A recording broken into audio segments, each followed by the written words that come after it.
हर हर महादेव। हार्दिक स्वागत करती हूँ आप लोग का अपने चैनल पे। महादेव जी की कृपा से आप लोग सुकुशल अच्छे होंगे। गाइज आज मैं बताऊंगी कि हरियाली तीज कब है, इसका शुभ मुहूर्त भी बताऊंगी और हरियाली तीज का कथा भी सुनाऊंगी आप लोग को। गाइज प्लीज़ मेरे चैनल पर बने रहे, मेरे चैनल को सब्सक्राइब, वीडियो को लाइक कर दे।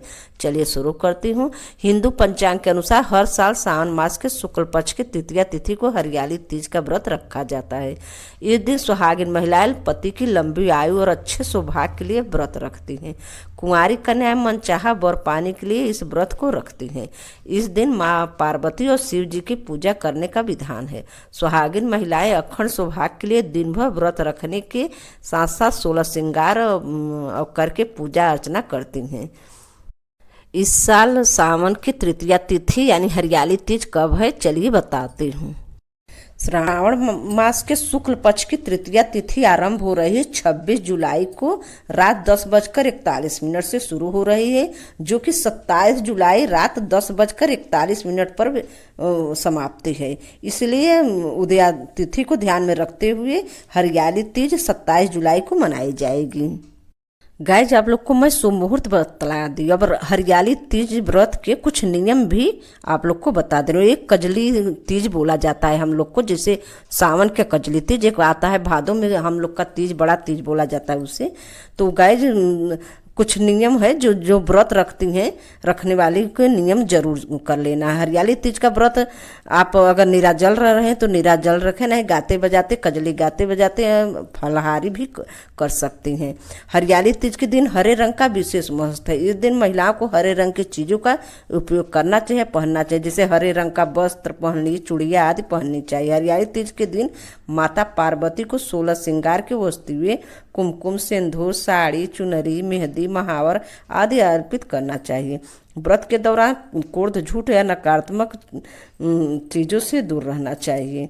हरियाली तीज पूजा के समय व्रत का पाठ अवश्य सुनना या पढ़ना या सुनना चाहिए। व्रत के दौरान भगवान शिव, माता पार्वती का ज़्यादा से ज़्यादा ध्यान लगानी चाहिए।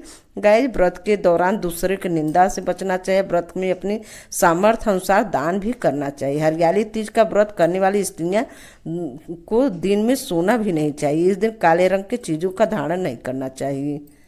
गाइस जो सावन का हरियाली तीज बोला जाता है और जो भादों में पड़ता है वो हरतालिका तीज बोला जाता है। दोनों में अंतर बहुत सारा रहता है।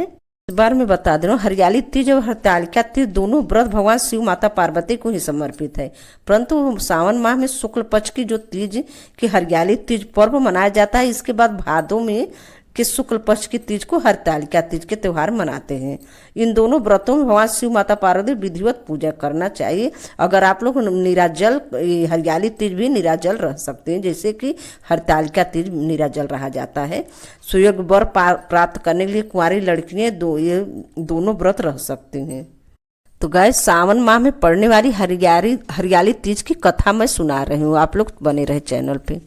व्रत सुनो। उस दिन प्रातः काल स्नान करके 16 उपचार से भगवान शिव और माता गौरी की इस प्रकार पूजा करनी चाहिए कि हे देवादिदेव देव, मेरे द्वारा की गई पूजा आप स्वीकार करें। गौरी माता की व्रत की पूर्ति के लिए 16 बयाने दंपतियों को देकर कहना चाहिए कि मैं माता गौरी की प्रत्यत या व्रत पूर्ति के लिए उत्तम ब्राह्मणों को दंपतियों को बयाना देता हूँ। चावल के आटे से निर्मित 16 पकवान बांस की 16 टुकड़ियों में रखकर उन पर वस्त्र रखकर सब पत्नी 16 ब्राह्मणों को बुलाकर निवेदन करे कि मैं व्रत की संपूर्णता और फल प्राप्ति के लिए बयाना देता हूँ।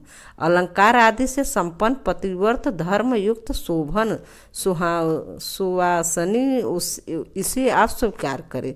इस प्रकार 16, 8 या 4 या 1 वर्ष व्रत करके उद्यापन करना चाहिए। पूजा की समाप्ति पर कथा श्रवण कर व्यास जी का पूजन करना चाहिए।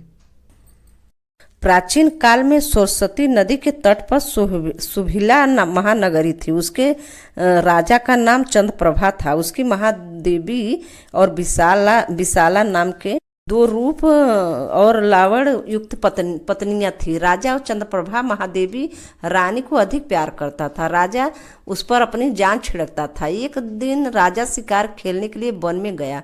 वहां उसने शार्दूल, सिंह, वाराह, अरना, भैंस, हाथी आदि का शिकार किया अब राजा को प्यास व्याकुल करने लगा। राजा वन में पानी और लेने के लिए इधर उधर घूमने लगे। घूमते हुए एक तालाब पर पहुंचा। उसने तालाब के जल से अपना प्यास बुझाई। पानी पीने के बाद राजा को ने इधर उधर देखा तो उसने देखा कि तालाब के किनारे कुछ अप्सराएं गौरी की पूजा कर रही हैं। राजा ने उनसे पूछा कि आप किसकी पूजा कर रही हैं? अप्सराओं ने उत्तर दिया, हम श्रवण गौरी की पूजन कर रही हूँ। राजा ने फिर पूछा, देवियों, इस व्रत को करने की विधि, यह व्रत का क्या फल मिलता है, बताने की कृपा करें। अप्सराओं ने उत्तर दिया, सावन शुक्ल तृतीया के दिन यह व्रत किया जाता है। इस व्रत में भगवान शंकर, माता पार्वती की पूजन किया जाता है। इस व्रत के 16 धागों का डोरा पुरुष अपने दोनों हाथ में तथा स्त्रियां अपने बाएं हाथ में बांधती हैं। इस व्रत को करने की विधि है। इस व्रत को करने से भगवान शंकर की कृपा से सब मनोकामना पूरी होती है।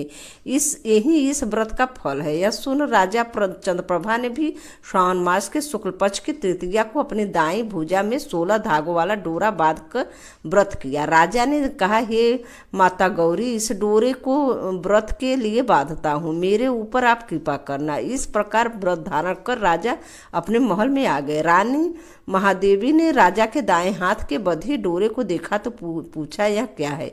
इस पर राजा ने व्रत के बारे में बता दिया। इस पर रानी क्रोध होकर हो गई और राजा के हाथ से बंधे डोरे को तोड़कर एक सूखे पेड़ पर फेंक दिया।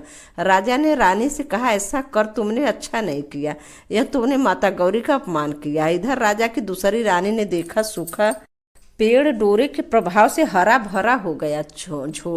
छोटी रानी ने उस डोरे को अपनी बाएं भुजा में बांध लिया। ऐसा करने से छोटी रानी डोरे के प्रभाव से राजा के सर्वाधिक प्रिय हो गई।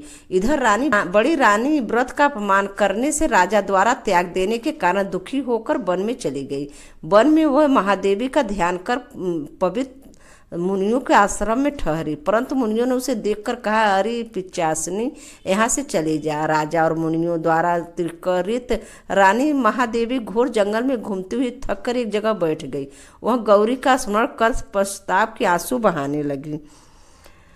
रानी को दुखी देखकर देवी को उस पर दया आ गई और उसने दर्शन दिए। रानी ने देवी को दंडवत प्रणाम किया और उनकी स्तुति करने लगी। हे देवी, आपकी जय हो, आपको बारंबार नमस्कार है। हे भक्तवर प्रद आपकी जय हो। हे मंगल रूपे आपकी जय हो। इस प्रकार भक्ति के द्वारा देवी ने व्रत प्राप्त करके बड़ी रानी ने गौरी अर्चन करके व्रत किया। व्रत के प्रभाव से राजा बड़ी रानी महादेवी को वनों से महलों में ले आया। देवी के प्रसाद से राजा था उसकी दोनों रानियां सब इच्छाएं पूर्ण हुई। दोनों रानियों सहित राजा संपूर्ण राज का उपभोग कर समृद्धशाली हो गए। अंत में राजा और दोनों रानियां देह त्याग कर शिवलोक में चले गए। शिवजी बोले, हे तात, जो शोभना पार्वती का व्रत करता है वह मेरा सा पार्वती का अत्यंत प्रिय प्राणी हो जाता है। इस लोक में सुख सुविधा भोग कर अपने शत्रुओं पर विजय प्राप्त करके अंत में मेरे लोक को चला आता है। उद्धापन विधि बताता हूँ। शुभ तिथि, शुभ वार, चंद्र बल, तारा बल हो जाने पर मंडप में अष्टदल कमल के ऊपर धान्य, उसके ऊपर घट स्थापित करना चाहिए। उस घट पर 16 पल का बना तांबे का पुड़पात्र रखना चाहिए। उस पुड़पात्र में तिल भरकर उसके ऊपर पार्वती तथा भगवान शंकर की प्रतिमा रखनी चाहिए। उसके ऊपर श्वेत कपड़े, श्वेत रंग के योगोपवीत रखा जाता है। विधि पूर्वक वेद मंत्रों से पूजन कराकर रात में जागरण करना चाहिए। अगले दिन प्रातःकाल पूजन करके हवन करे। पहले ग्रह होम फिर आधान होम करना चाहिए। जो मिश्रित तिल को घी में मिलाकर 1000 और 100 प्रधान आहुतियाँ देनी चाहिए। इसके बाद वस्त्र, अलंकार, धेनु आदि से आचार्य को पूजा करनी चाहिए। 16 बयाने निकाले कर ब्राह्मणों को देनी चाहिए। उन्हें भोजन कराना चाहिए। भोजन परांत दक्षिणा भी देनी चाहिए। उसके बाद अपने मित्रों संबंधियों को भोजन कराना चाहिए और स्वयं भी भोजन करना चाहिए।